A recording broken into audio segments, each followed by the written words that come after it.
Hello YouTube and welcome back to episode 2 of my tutorial series. Today I'm going to go over nether portals, how to build them, how to activate them, what they do, and a little bit of redstone in the mix. So let's just jump right into it. A nether portal is going to take you to the nether dimension, which is basically hell. Lots of netherrack, fire, lava, some ghosts, zombies. You know, it's a bad day. But there's lots of useful resources there, to include the netherrack, as before mentioned, glowstone, really useful for redstone builds, nether quartz, which is used to make the quartz blocks, which is what makes you that really nice white wall there. And yeah, so another portal is made like so. It's got to be 4 wide by 5 tall. That is the smallest you can make it. And it does not need the corners.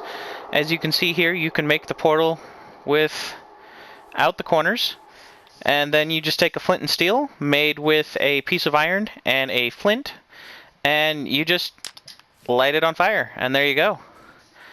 Like I said, it will work without the corners just fine. And it does not have to be this size. This is the smallest it can be, but you can make it bigger. So right here I have a 7x7, and I got to thinking, I'm like, how big can I make this?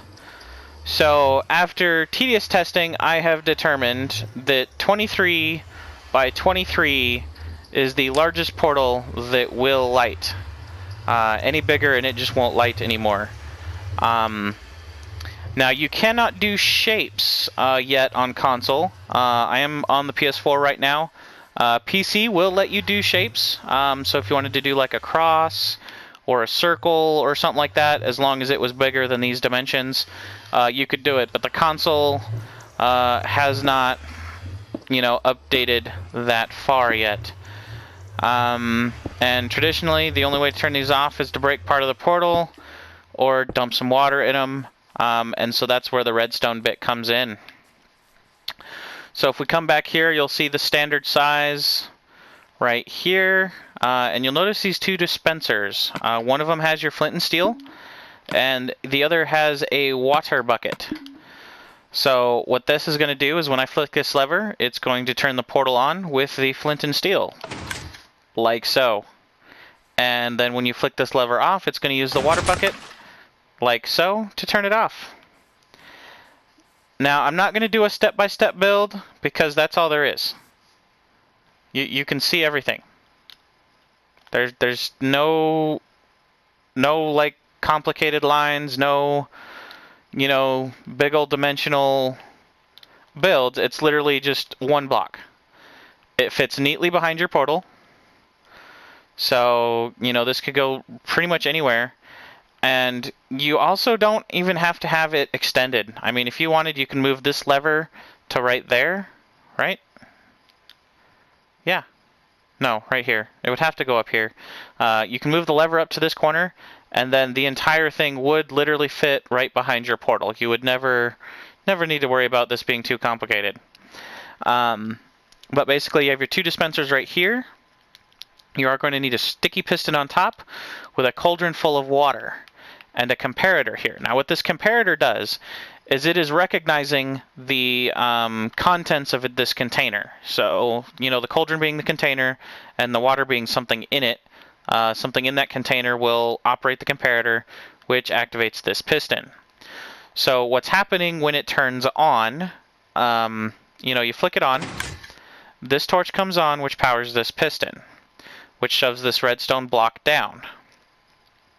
Now, with that when that happens, it is causing a block update here, which doesn't really do anything yet. But the torch coming on also activates this redstone line. This redstone feeds into this dispenser, which again, flint and steel, lights the portal. So flicking it on basically is torch, redstone, lights the portal. This piston does happen, but it doesn't have any effect yet.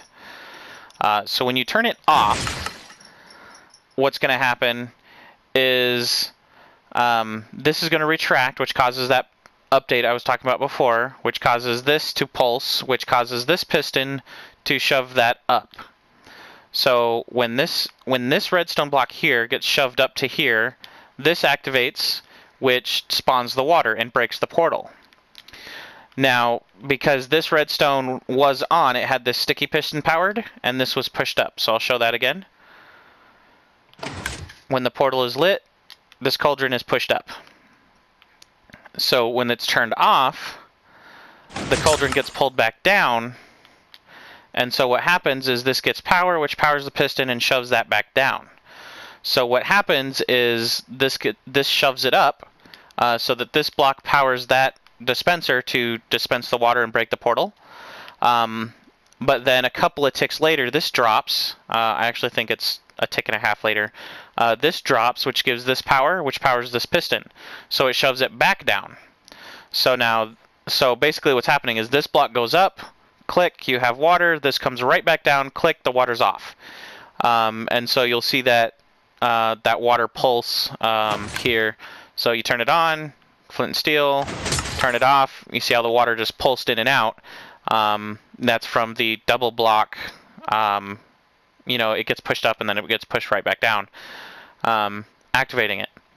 So that's how you just do that. You can turn your portal on and off. This does add a bit of flair to it. I mean, you can get all excited about being able to turn your portal on and off, but there's actually a really useful function for this too. With these portals, you light them, they generally just stay on. You don't want them in your base because mobs can come through them. So like zombie pigmen will come through, ghasts will come through if it's big enough for them. All kinds of things can come through your portal, and then they end up in your base and you end up wrecked. So with this, you turn it on, you hop in, you get your stuff, you come out, you turn it off. You don't have to worry about mobs coming back through, and so this is totally safe to put in your base. Whereas one of these, you probably want to stick deep underground somewhere where you don't have to worry about your base getting wrecked. This just shows a 3x3. I'm a really big fan of the 3x3 portal. My OCD likes them to be perfectly square. So you can see that it comes on and it comes off. The mechanics are the same. Everything's exactly the same. You just have to put this repeater on top of the first dispenser here to extend this over. This will only output 1 tick of oomph, so it will always have to be right next to this piston, and that's why this just has to be extended over 1. Down here, you just add a block on the face of this sticky piston so that when this retracts and extends, it still causes that update, which causes this to get pushed up and then back down. So extending it over 1, not too hard. Here's the one that got me a little bit of trouble. So again, that 23 by 23 is toggleable, as demonstrated right here. You flick it on, it lights. It does take a little bit of time. It's kind of slow. And then you can flick it off, and you can see up there the water spawns. But there's a little bit of an extra mechanism that has to be put in place so it doesn't spew everywhere. So basically, you have your same line here. The torch activates, this torch, which activates this repeater, which activates the flint and steel, turns it on. This still gets shoved down, which does this. To extend the block update, we basically just, redstone blocked a repeater, which comes all the way over here, which repeaters this. And instead of using a piston down here, we used a climbing torch circuit, which just has the piston at the top. And then pistons can push up to 12 blocks. So, 12 blocks later, it shoves that back up, and then the system shoves it back down just like before. Because you have another climbing torch system here. And then that just runs all the way across with a repeater to this little same cauldron, set up here. So none of that has changed. The only thing that had to change, like I said, other than the modifications for extending it, is this little circuit right here. Now, this is a 1-tick pulse timer. Basically, when turning it off, what happens is this water because of the delay from the torch climbing torch ladder, this water actually expands before it starts falling. So this block keeps it from expanding forward, and then this 1 tick pulse timer basically causes these pistons to just out and in really quick. And so what that's going to do is that's going to have this block and this block come out and then in really quick, which destroys the flow. And so then you just end up with that one little piece of flat water that falls all the way down. So I'll show you guys that again. You flick it on, poof, there's your portal, flick it off, and let's run over here. So you just have this like carpet of water that falls all the way down and disappears. Now, you cannot light the portal while that water is falling. One of the things you should never do with redstone anyway is to spam the levers. If you spam your redstone, you will likely break it. It is not meant to be spammed. You can set up redstone clocks specifically for spamming things if you want it to be spammed. But do not manually spam systems like this because you can break them. If you try to light the portal while that water is falling, not only will the portal not light, but then the next time you flick the lever, it's just going to drop water, and it's going to do nothing. So you want to make sure that that water has fallen before you try and flick this lever again if you wanted to relight it. Also, coming over here, this is a bit more complicated, but you know, everybody hates noobs. No offense to the noobs out there, but you're doing your thing, and some noob comes along and he decides to use your stuff just because it's there. So here's a convenient way to hide your nether portal, so you don't have some noob jumping into the nether in your base and ruining everything. So basically, you flick this lever, the wall retracts and it lights. And then flicking the lever again, same system, the water breaks it and the wall extends. So quite a bit more complicated, and it uses a very different system for toggling the portal on and off. Again, I don't need to do a block by block instruction. You can see everything that is needed here. I'm going to fly in through there, so definitely be prepared to pause the video if you'd like to follow along so that you can build this while you're watching. But you're going to start with your wall. Obviously, this is the wall of your house, wherever it is that you want to build the portal. And, take out the 6 blocks or whatever that your portal is going to be in. So what's going to happen is behind here, we're going to start down here underneath. You're going to want, the two sticky pistons right there, right in front of the portal. So that's going to pull down those 2 bottom blocks. Now you're just going to have a repeater on both sides, and some redstone running over that way. Let me get over there. So yeah, here we are. The redstone runs over this way. Here's the other repeater. I have this set up like that so it can run through the block, but as you saw, those are on the same timing. This actually runs into another climbing torch system. That is the best way to ascend vertically, even though it does add delay. It doesn't add too much. So there you go. On this side, you're going to need this climbing ladder. Climbing torch right here just goes up a couple. It feeds into this double piston extender on this side, just like so. Pretty simple circuit, pretty easy to follow along. Again, pause the video if you want to stop and build this real quick before we get to the other side. Here's where the lever goes. So this repeater is necessary. If you run it straight into this line, you'll cause some weird butting issues with this piston and it won't work properly. So this repeater does have to be descended a block and power that like so. And then from this redstone, you can run your line wherever you want the lever. This is just how I did it for the sake of the example.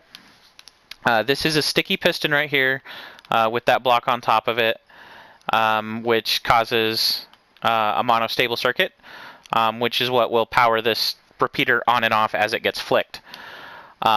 So this repeater feeds this block, which will feed this repeater and this repeater simultaneously. So this piece of redstone is technically powering that block and that block. So this repeater grabs this one and this repeater grabs that one.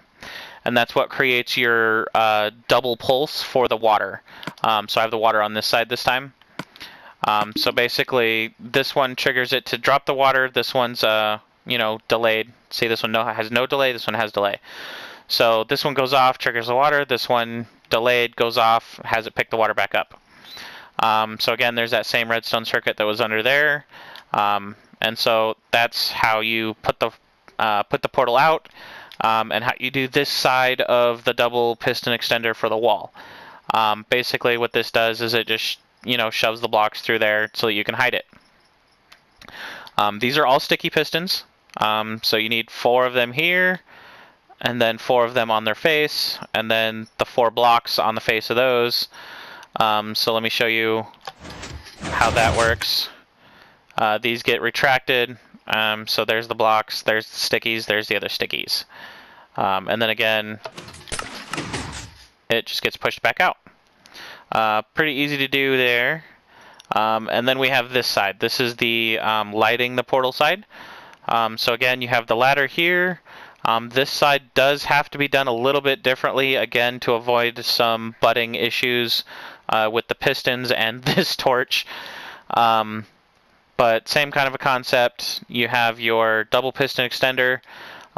Make sure that you have this one set, one extra delay. So place the repeater and click at once. This one is clicked all the way. Same thing on this side, so that the extender will work correctly.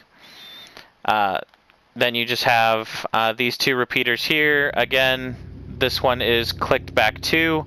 Keep in mind this repeater is facing that way, while that repeater is facing that way. So this is clicked to 2, that one's clicked all the way to 3.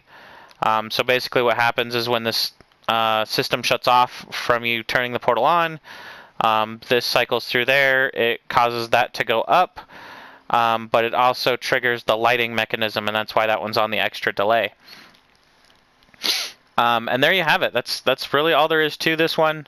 Like I said, it's not too complicated. It is pretty compact, but I made sure that I could get in here and see everything for you guys.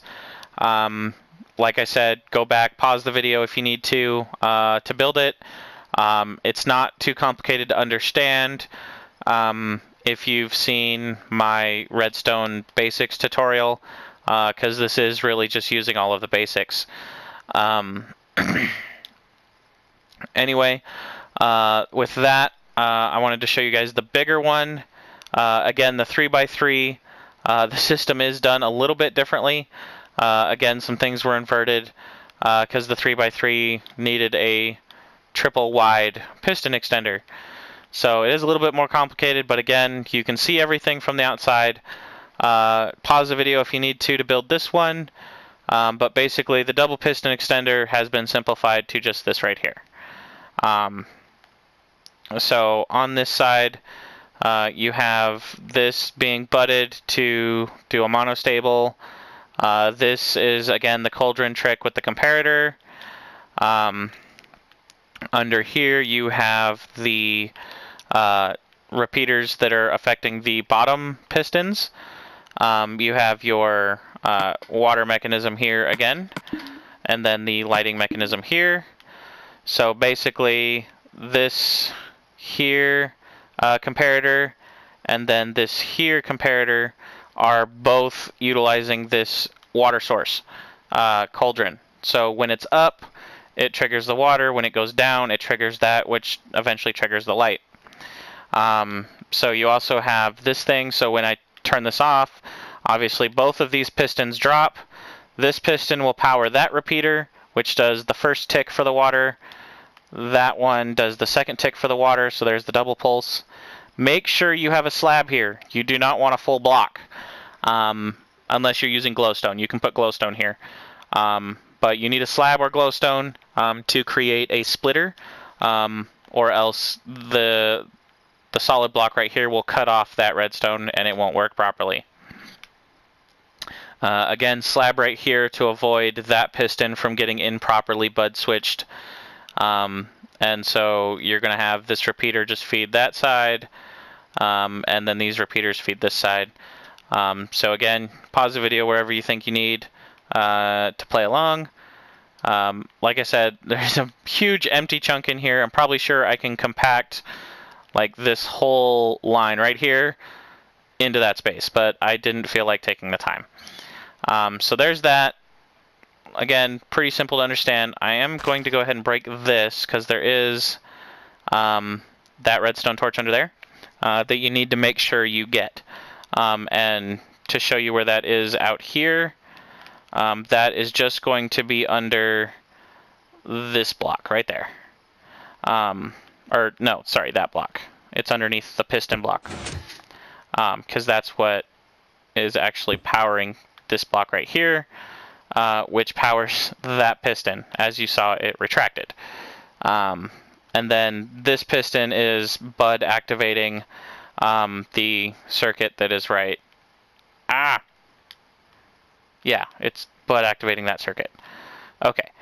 So these two repeaters activate the other two pistons. So if I were to click that, you heard them retract and then they extended. And the update of those is what fixed that. So just to demonstrate, there's that. So that retracts, which turns that off. All of this retracted, which caused that to power, which powered the lighting mechanism. And then this up here is all turned off, which deactivated the double piston extender. So then you have the power on. Obviously the double tick pulse for the water kills the portal. All of this comes on to do the double piston extender. And there you go. Again, a little bit of a modified system. Again, not too complicated of a system. Feel free to go back and pause wherever you need to follow along if you're building this and can't figure it out on your own. Again, you can see the whole system there, so I'm not going to do a block by block. The only time I'm really going to do a block by block build is if there's, it's so compact that there's intricate circuits in here that I can't get in here and show you, like possibly with my tic-tac-toe board. I tried to make it so I can show you everything, but there's a few spots that are pretty tight, and I might have to do a block by block for that one. But that's that. Just one last thing I wanted to show you with Nether portals is they can share frames. So this wall right here, obviously, that's a portal, but, if you extend the frame, they can share frames. So you can have 3 different Nether portals right here. If you just wanted to make your house fancy, you could do this. I really like the way Nether portals look just as far as windows go. So you could just maybe line the inside of this with glass if it was a little bit bigger. And then you can't actually see glass through Nether portals, which is cool. So, somebody coming up to the outside of your base, they just see this Nether portal and they're like, oh, okay. And they try to jump through it, they hit the glass, they get stuck in the portal, and then they go to hell, literally, while you're safe and sound in your base. So there's that, guys. That was pretty much everything there is to know about Nether portals. There's not much else that can be done with them. I mean, I have seen a few automatic assembly systems for a Nether portal, but those are really complicated. You basically have to use dispensers to dispense lava into a water flow to have the water flow form the obsidian frame, because obsidian itself cannot be moved with a piston. I'm not going to build one of those. I think they're ridiculous, and they're pointless, really. There's no reason not to just build the portal manually, and then you can either set it to toggle or hide it, or just leave it plain, however. But yeah, if you like this video, definitely leave a like. Don't forget to subscribe to my channel, and definitely leave me comments. If you like something, if you dislike something, if there's something about Nether portals that you just think that I missed or didn't cover completely, definitely leave a comment. Let me know what you think. And yeah, thanks for watching, and I'll see y'all in the next one.